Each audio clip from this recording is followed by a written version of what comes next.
So this week on Jabba's Court, we're going to be discussing Disney Plus and how it can be improved for the betterment of the Star Wars franchise. This comes on the back of the fact that Disney Plus have announced that they are launching 24/7 live streaming channels. And in fact, I think they have. I think they have a Disney Junior channel, an ABC News channel.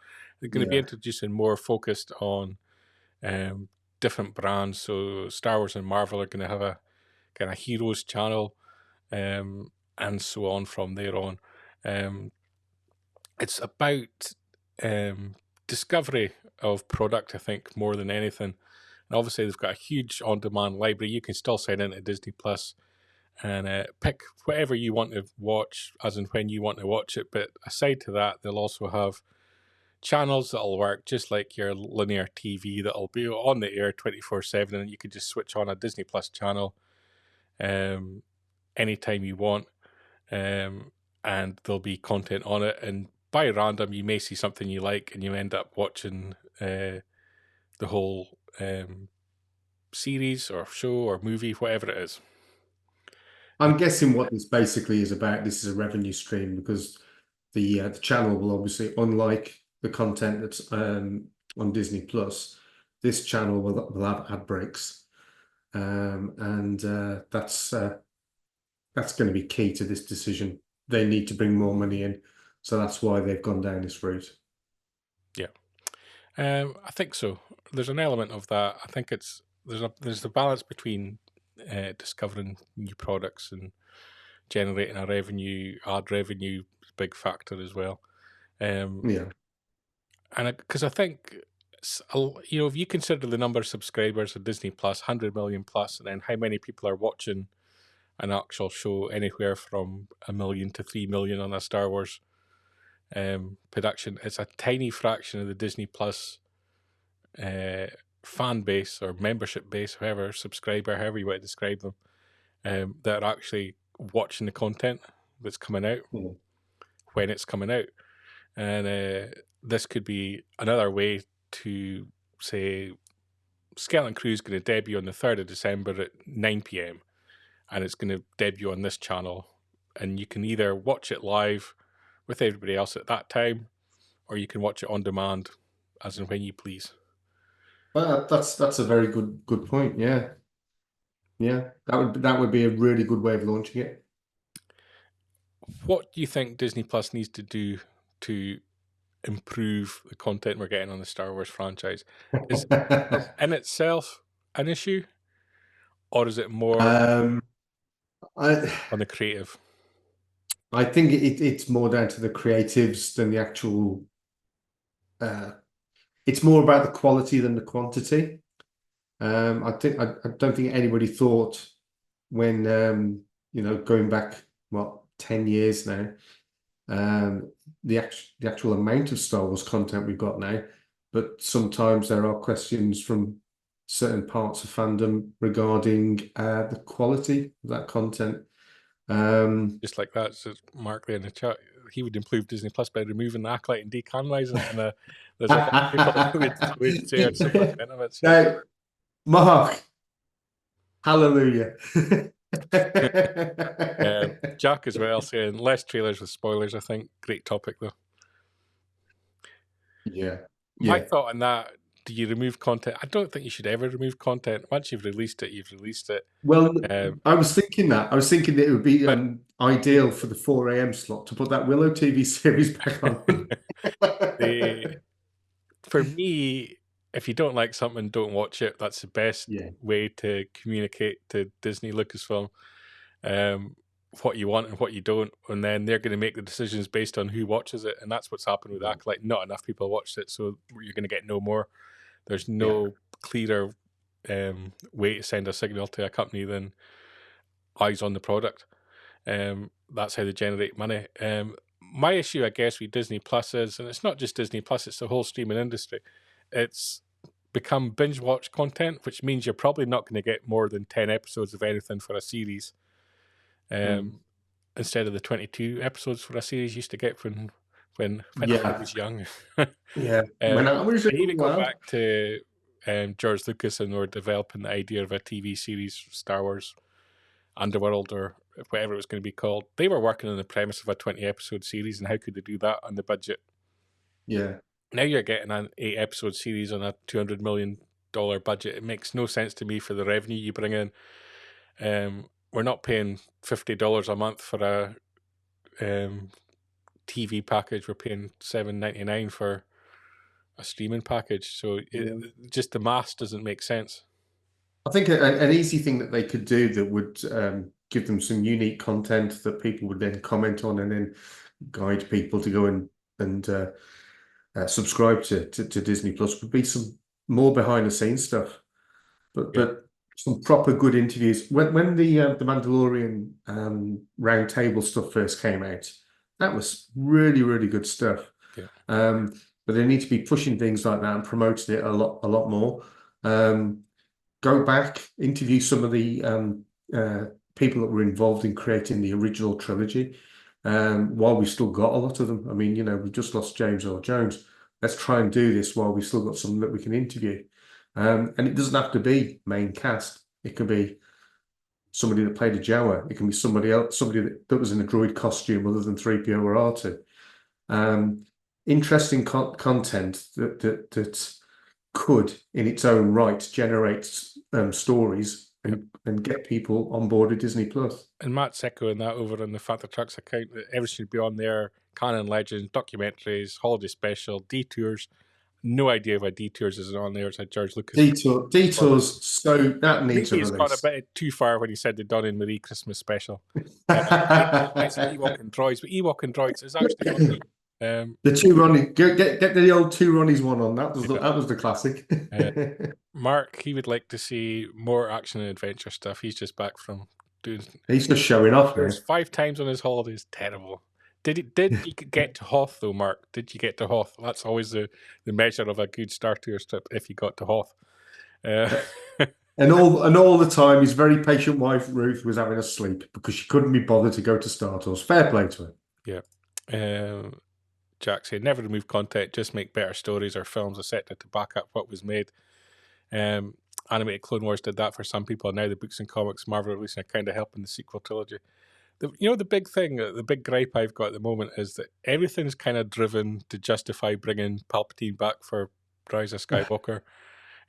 Literally being driven to just try and explain that. Forget about it. The sequel trilogy was what it was, and some people loved it, some people hated it. We don't need to over justify everything. Mark is also echoing what I said about budgets. Need to strip them back. Text more and people do it for less, and zero need for household names apart from those already established. I kind of agree. I don't get this guest star of the week kind of thing. No, doesn't add anything to me. But yeah, it's going back to your Palpatine thing. Didn't get that there. They did not get off. Can't be a good holiday if you don't go to Hoth on Star Tours. Going back to your Palpatine thing, I think the best explanation for his survival was in Robot Chicken, where he lands at the bottom and everything's good. So yeah, that's the link that they need to make. Robot Chicken, make it canon. So I do think, going back, how do we improve the franchise on Disney Plus? Discovery of it needs to improve. I think this 24/7 streaming channel has the opportunity. I think it kind of feels that's targeted more towards adults. I'd like to see them introduce Star Wars more for kids on Disney Plus, really push things like the Young Jedi Adventures kind of stuff, the cartoons, get kids hooked that way, and then, have Star Wars that's for different generations of the fans. Stop trying to make everything for everybody. And as a fan, stop concerning yourself overly too much. If you find content you don't like, just skip it, find something else. So Andor's a prime example. People kind of seem to forget that Andor's kind of kicked off with his storyline. He's looking for his sister who's working as a prostitute. And that was how Andor started. It's adult themes. You can do it and get away with it in Star Wars, and it's fine. And you can create a great story that, a huge chunk of the fandom really appreciate. Same with Acolyte. A lot of us didn't enjoy it. Some people incredibly passionate about it. It's okay not to like everything. I think Disney have to find a way to have content targeting different groups and make it clear this, we are targeting different groups and not everything's for everybody. And get Yeah. out of this mindset that everything Star Wars has to be like the original Star Wars. Well, I mean, they miss opportunities all the time. So the other day when Ewan got his star on the Hollywood Walk of Fame, that should have been on there. They could have Yeah. done a live feed for that or whatever, and then record it and then have it on there for people to watch. Star Wars Celebration, when that happens, they should be there. Yep. They should be filming it. They should be the ones that are giving the content to the world rather than trying to get it online. Get it on Disney Plus rather than some dodgy connection when you're trying to do your work at home. And the other thing that they should definitely be doing is what's he put there? Thank you, Mark. The other thing they should be doing is any events such as PulseCon, things like that. That should be on there as well. So anything that's tied in with Star Wars, And Disney of the weekly Star Wars show on YouTube, that could be on Disney Plus. Drive people to the platform. Stop giving the content away on YouTube when you've got. That means we've got to re-record this with a much more positive slant on it then. Yeah. You stop giving stuff away for free on YouTube when you've got an entire video platform of your own. Yeah, exactly. Seems basic to me. Yeah. Jack also making a comment that they need to plan stuff like they did for the High Republic, sit in a room and plan and talk it properly. I think they are doing that now that Dave Filoni's in charge of creative. The problem you've got is that you appoint someone today to be head of creative, it's going to be 3 years minimum before you actually see the fruits of that appointment, really. When you consider the length of time it takes to develop and make and then air a program that, Dave Filoni is going to get criticised for the next 3 years for the content coming out, but in truth and in large part, not a lot of it's going to be his shouts. Yeah.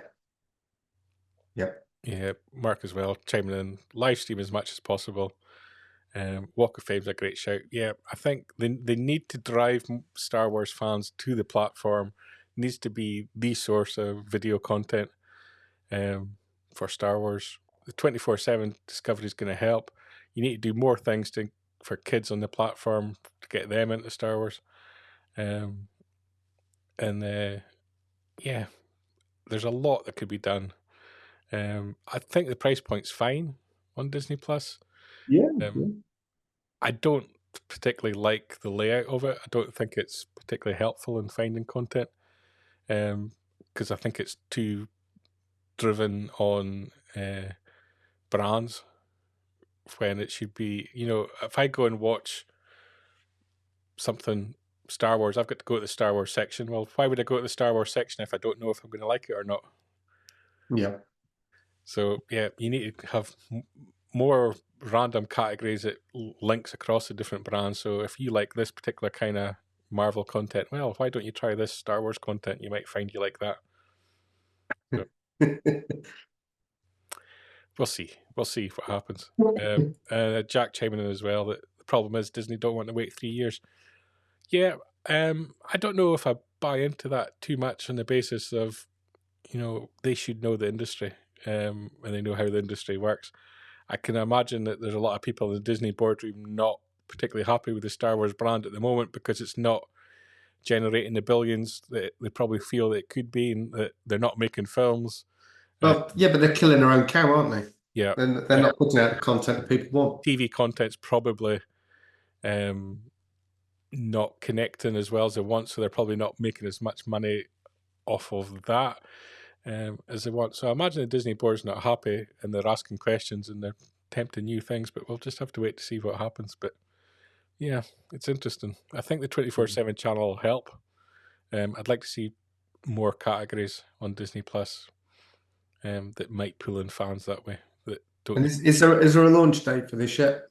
They're dropping all the time. So some of the 24/7 live channels are already up there. I think there's more up in October, and I think it's going to become a thing. Netflix is obviously pushing hard towards live sports next year, and I imagine they're going to do the same in terms of 24/7 channels as well.